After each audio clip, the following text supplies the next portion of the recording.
పెద్దలకు నమస్కారాలు, పిల్లలకు శుభాశీస్సులు. ప్రజ్ఞాపథం కార్యక్రమానికి శుభస్వాగతం. గత వారం చెప్పుకున్న దాంట్లో మనం నీరక్షిణి అని చెప్పుకున్నాం. అంటే హంస ఏ రకంగానైతే పాలు మాత్రం గ్రహించి నీళ్ళు వదిలిపెడుతుందో అలాగే పెద్దలు చెప్పేటువంటి విషయాల్లో మంచిది గ్రహించి చెడు వదిలిపెట్టమని దానికి అర్థం. అయితే బుద్ధిర్మనీషా ధిషణాధి ప్రజ్ఞ సేముషీమతి అని బుద్ధి అనేటువంటి దానికి పర్యాపదాలు ఇవన్నీ కూడా. కాబట్టి ఇక్కడ ప్రజ్ఞ అనే దానికి అర్థం అదే. ప్రజ్ఞాపథం అంటే తెలివి కొరకు మార్గం, తెలివైన మార్గం, తెలివే మార్గం అనేటువంటి ఆలోచనలో నేను పెట్టుకున్న ఇది. తర్వాత విషయంలోకి వెళితే మనం చెప్పిన దాంట్లో సమాజంలో పెట్టుబడి లేని వ్యాపారం ఒకటి ఉంది అని చెబుతూ, అది నమస్కారం అని చెబుతూ, ఆ నమస్కారము ప్రొద్దున్నం లేస్తూనే భూదేవికి పాదస్పర్శం క్షమస్వమే నమస్కారం చేస్తూ లేవాలని చెప్పుకున్నాం.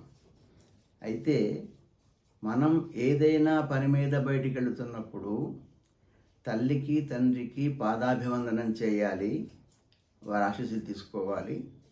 అట్లాగే బడికి వెళితే గురువుకి అభివాదం చేసి వారి ఆశీస్సులు తీసుకోవాలి. ఇదే మనం పెట్టుబడి. వాళ్ళు ఇచ్చే ఆశీస్సులు గొప్ప మనకి లాభం చేకూరుతాయి. అంటే వాళ్ళు ప్రత్యక్ష దైవాలు అని. ఎందుకనంటే ఆనందంలో, ఆశ్చర్యంలో, ఆపదలో కూడా మనం అసంకల్పితంగా రామశబ్దంలాగా అమ్మ, అయ్య అంటుంటాం. అందుకని ప్రత్యక్ష దైవాలు. అయితే మనం అలా వంగి నమస్కరిస్తున్నప్పుడు వాళ్ళు భుజాలు పట్టి వాత్సల్యంగా పైకి లేపి దగ్గరకు తీసుకొని శిరసు ముద్దాడి చిరంజీవ విజయీభవ క్షేమంగా లాభంగా అని చెప్పి ఆశీస్సులు అందజేస్తుంటారు. అవి వారిచ్చే ఆశీస్సులు కావు, భగవంతుడిచ్చేటువంటి ఆశీస్సులు. ఎందుకనంటే అలా దగ్గరకు తీసుకున్నప్పుడు ఆ పుత్ర గాత్ర గాఢ పరిష్వంగంలో ఉండేటువంటి ఆనందం అది వాచామ గోచరం, అంటే మాటలు చెప్పలేం. అందుకని ఆనంద సమయంలో భగవంతుడే వాళ్లతో అనిపిస్తాడట. అయితే ఈ తల్లిదండ్రుల యొక్క, గురువుల యొక్క ఆశీస్సులు ఎలాంటివంటే దేహళీ దీపంలా పనిచేస్తాయంటాడు. దేహళీ దీపం అంటే గడప మీద పెట్టండి ద్వీపం. గడప మీద దీపం పెడితే ఏమవుతుంది? లోపలికి వెలుతురిస్తుంది, బయట వాకిట్లోకి వెలుతురిస్తుంది. అంటే నా బాల్యం గుర్తొస్తున్నది ఒక విషయంలో. మావి పల్లెటూళ్ళల్లో ఊరి గుడిసెల్లో చిరుదీపాలు వెలుగుతున్న రోజులు అమ్మావి. మా అమ్మగారు సాయంత్రం 6:30 అయిందంటే 2 దీపాలు వెలిగించి ఒకటి వంటింట్లో వంట కోసం పెట్టుకునేది, ఒకటి తీసుకొచ్చి ముందు గడప పెట్టేది. మేము అనేవాళ్ళం, ఇక్కడ పెడుతున్నావేంటమ్మా అంటే మా నాన్నగారు నవ్వుతూ వచ్చి, ఏం చదువులరా మీవి, ఆ మాత్రం గ్రహించలేరా మీరు, మనకి ఇక్కడ చీకటి ఎక్కువ ఉంటుంది పల్లెటూళ్ళల్లో, మీకు చదువు కూడా లోపలికి వెలుతురు వస్తున్నది. బయట వాకిట్లో వెళ్ళేటువంటి వాళ్ళకి, ఎందుకంటే పల్లెటూళ్ళల్లో తేళ్ళు, జెర్లు, పాములు లాంటివి తిరుగుతుంటాయి కనుక కొద్దిగా మనం సహకారం చేసినట్టు ఉంటుంది కదా అని అనేవారు. అది నిజమే అనిపించింది. అంటే వాళ్ళ ఆశీస్సులు కానీ వాళ్ళ మాటలు కానీ ఎలా ఉంటుందంటే దేహళి దీపంలాగా అంతర్లీనంగా ఉన్నటువంటి దుర్భావం తొలగిపోతాయి, లోపలికి వచ్చి వెళ్తురులాగా. ఇక బయట ఏంటంటే సమాజం కూడా అజ్ఞానం అనే చీకట్లో ఉంది కనుక ఈ సమాజంలో కూడా తేళ్ళు, జర్లు, పాము లాంటి దుర్మార్గం ఉంటారు కనుక వాళ్ళు తప్పించుకోవాలంటే మనం ఏం చేయాలి? మనకు జ్ఞానజ్యోతి కావాలి. ఎందుకంటే దుష్టో దూరవర్జిత అన్నాడు కనుక మనం ఆ జ్ఞానజ్యోతిని పట్టుకుని వెళితే మనం తేలిగ్గా బయటపడవచ్చు అనే ఉద్దేశంతో అలా ఉంటుంది. దీన్నే సంస్కృతంలో ఏమంటారంటే ఏకక్రియాజ్వర్ధకరి అని. అంటే ఒక పని చేస్తే 2 ఫలితాలు వస్తాయని దానికి అర్థం అన్నమాట. అయితే ఇక్కడ మరొక మాట ఏంటంటే, ఈ తల్లిదండ్రులకు మనం నమస్కారం చెప్పిన విషయం చెప్పిలో నిజంగా అలా జరిగింది ఎవరికన్నా అంటే ఫలితం జరిగిందా అంటే దొరికింది. ఎవరికి దొరికింది అంటే సాక్షాత్తు భగవంతుడి యొక్క వాహనమైనటువంటి గరుత్మంతుడి విషయం జరిగింది. అది గరుత్మంతుడు మహాబలాఢ్యుడు. ఆయన పుట్టడంతోనే తల్లికి నమస్కారం చేశాడు, తండ్రికి నమస్కారం చేశాడు, పెద్దవాళ్ళు నమస్కారం చేశాడు. ఆ సందర్భం ఎలా ఉందంటే, ఆతత పక్షమారుతరయ ప్రవికంపిత ఘూర్ణితాచలవ్రాతమహార్ణవుండు బలవన్ నిజ దేహ సముజ్వల ప్రభాధూత పతంగ తేజుడు ఉదితుండై తార్క్షుడు తల్లికిన్ మన ప్రీతి యదవన్నెగసి భీమజవంబున అభ్రవీధికిన్. అంతటి బలాఢ్యుడు పుట్టి పుట్టగానే రెక్కలు అదిలిస్తే, అంటే పక్షులకు ఉండే సహజ గుణం ఏంటంటే పైకి ఎగరాలని రెక్కలు టపటపలాడిస్తాయి. అలా టపటపలాడించినప్పుడు ఆ రెక్కల వల్ల వచ్చిన గాలి ఏతుందో ఆ గాలికి పర్వత అటు ఇటు ఊగాయట, సముద్రాలు ఉప్పొంగిపోయినాయి. ఆకాశంలో తెలిసిన దేవతల విమానాలు డోలాయమాన స్థితిలో ఉన్నాయి. అంతటి బలాఢ్యుడు కూడా తల్లికి నమస్కారం చేసి, అంటే తండ్రి కష్టపరిచాడు నమస్కారం చేసి మరి ఇందు దగ్గరికి వెళ్ళి అక్కడ అమృతం తీసుకొచ్చి ఇచ్చాడు. అంటే అది ఫలితం ఉంది అక్కడ. అయితే కొంతమంది అనొచ్చు, అంత మాత్రం చేత అంటే తల్లిదండ్రులు నమస్కరించినంత మాత్రం మనకి ఫలితం ఉంటుందా అని. ఎలా ఉంటుందంటది కదా, అంటే విత్తు నాటగానే చెట్టు అవుతుందా, ఫలం వస్తుందా? రాదు. అంతెందుకు, మనం పుట్టగానే పరిగెత్తామా ఏంటి, కూలబడ్డాం, తప్పటడుగులు వేశాం, దెబ్బలు తగిలించుకున్నాం, నడిచాం, పరుగులెత్తాం. ఇప్పుడు ఆకాశమే హద్దుగా రకరకాల వాహనాలు నడుపుతున్నాం. ఎంతో ఒక ప్రగతి కదా.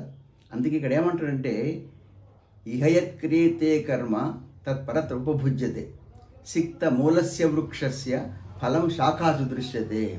అంటే ఇక్కడ మనం చేసేటువంటి పనికి ఫలితం ఎక్కడో మనకు దొరుకుతుంది ఒక చోట. ఎలా అంటే సిక్త మూలస్య వృక్షస్య, చెట్టుకు దొరుకుతాం మనం, చెట్టుని మూలను దొరుకుతాం పాద దగ్గర. అది పాదు ద్వారా నీళ్లు గ్రహించి దృఢపడి మనకు కొమ్మల నుండి ఫలం ఇస్తుంది. ఫలం శాఖ దృష్టి, కొమ్మల నుంచి మనకు ఫలం ఇస్తుంది అనమాట. అందుకే వాటికి పాదపమ్మలని పేరు. అంటే పాద పిబంతీది పాదపాహ, అంటే పాద నుంచి గ్రహిస్తాయి కనుక. అయితే మనకి చెట్ల కూడా తేడా ఏంటంటే మనం శుద్ధ జలం పైన తాగుతాం, వ్యర్థమైన జలాన్ని మరచోడు వదిలిపెడతాం మరో మార్గం కూడా. కానీ అవి అట్లా కాదు, అవి మురికిని గ్రహిస్తాయి. కాళ్ళు కడుగుతాం, బట్టలు ఉతుకుతాం, అంట్లు తోగుతాం. అలాంటి నీటిని కాళ్ళతో గ్రహించి దృఢపడి మనకు ఆ ఇంతిమించి పండిస్తుంది. ఎంత గొప్ప చెట్టు. కాబట్టి ఇలాంటి విషయంలో తులసిదాసు ఒక మాట అంటాడు చెట్టు గురించి, తులసి సంతు సు అంబు తరు ఫూలి ఫలహి పరహేత్ ఇతతే ఏ పాహన్ హనత్ ఉతతే వే ఫెల్దత్ అంటాడు. అంటే ఈ తులసిదాసు దృష్టిలో సత్పురుషుడు ఎలాంటి వాడు అంటే, ముఖ్యంగా చెప్పాలి ఈ చెట్టు గురించి చెప్తున్నాడు ఇక్కడ తను. అంటే సు అంబుతారు అంటే తీయ మామిడి చెట్టు. తీయ మామిడి చెట్టు ఏం చేస్తుందంటే ఇతతే ఏ పాహన్ హనత్ ఉతతేవే ఫల్దేత్. మనం దారంట వెళుతున్నప్పుడు చెట్టుగా బాగా పండింది అనుకుందాం, అప్పుడు మనకి చేతులు ఊరుకుంటాయా? ఊరుకోవు. మన జిహ్వా చేపలు ఊరుకుంటుందా? అది కూడా తినాలనిపిస్తుంది దానికి కూడా. అప్పుడు ఏ రాయో తీసుకొని దాన్ని పడాలు కొడతాం. అంటే ఏంటి, మనం చేసేటువంటి పనికి అది దెబ్బతిన్నది కానీ మనకు పండించింది. అంటే పత్తర్ కా ఘాద ఖాకర్ భీ హమ్కో ఫల్ దేతా హై, అంటే రాయి దెబ్బ తిని కూడా మనకి అది పండించింది. అందుకే ఇక్కడ ఒక మాట అంటాడు, పాషాణై ప్రహర్తేస్వం సహకారం నకుప్యతి. సహకారం అంటే తీయ మామిడి చెట్టుకి అర్థం. చిత్రం ఏంటంటే సహకారం అనే సంస్కృతంలో తీయ మామిడి చెట్టు అర్థం. అది మాకు సహకారం కూడా ఇస్తుంది మనకి. అంటే మన కోసమే కాయలు పూలు పండిస్తుంది, నీడనిస్తుంది, పైగా దెబ్బతిని కూడా మనకు ఉపకారం చేస్తుంది. దీన్నే విదురుడు ఒక మాట అంటే, విదురుడు వరులేయ బియనరించిన నరవరయ ప్రియము తన మనం గుణకవు తానుర్ల కవిసేయకునికి పరాయణము పరమధర్మ పదములకెళ్ళన్. అంటే గొప్ప ధర్మం ఏదయ్యా అంటే, ఎవరైనా మనకి తమ చర్యల ద్వారా శారీరకంగా కానీ మానసికంగా కానీ హింస కలగజేస్తే ఆ హింస ఎంత భయంకరమో అనుభవించాం కనుక అలాంటి పనులను మనం ఎవరికి చేయకపోవడం గొప్ప ధర్మము అంటాడు. కాబట్టి చెట్టు కూడా పాపం అలా దెబ్బతిని మనకు పండిస్తుంది. అంటే ఇప్పుడు లోకం అలా ఉన్న సహజంగా ఆలోచిస్తే, అంటే సరదాగా నవ్వుతూ తమలపాకు తోగడి కొడితే కోపంతో చెల్లిపోయి తలపు చిక్కుతారు కొట్టేవాళ్ళు తయారైనారు. కాబట్టి చెట్టును చూసి మనం నేర్చుకోవాల్సింది చాలా ఉంది. ఇంకొక మాట అంటే ఇక్కడ ఛాయాం కుర్వంతి చాన్యస్య, చెట్లు ఇతరులకు నీడ ఇస్తుంది కానీ అవి మాత్రం స్వయం తిష్టంతి ఆతపే. ఆతపం అంటే ఎండ. అవి ఎండలో ఉండి మన నీడనిస్తాయి. అంటే ఇలాంటివి చిత్రం ఏంటంటే ఇక్కడ ఒక మాట అంటాడు, పాదపా ఇవ సజ్జనాహ అంటాడు. అంటే చెట్లను చూసి సజ్జలు నేర్చుకోవాలి, అంతే సజ్జలు చెట్టు నేర్చుకోవడం కాదు. అంటే అన్ని తెలిసిన వాడు దాని నుంచి నేర్చుకోవాల్సి వస్తుంది. కాబట్టి చెట్టు ఒక రకంగా ఆదర్శం మనకి. అందుకని ఇక్కడ చెట్టు గురించి చెప్పాలని చాలా ఉన్నాయి. ఇవాటికి మనం దీంతో ముగించి తర్వాత రాబోయే దాంట్లో మరికొన్ని ఉపయోగాలు చెప్పుకుందాం. ధర్మస్య విజయోస్తు.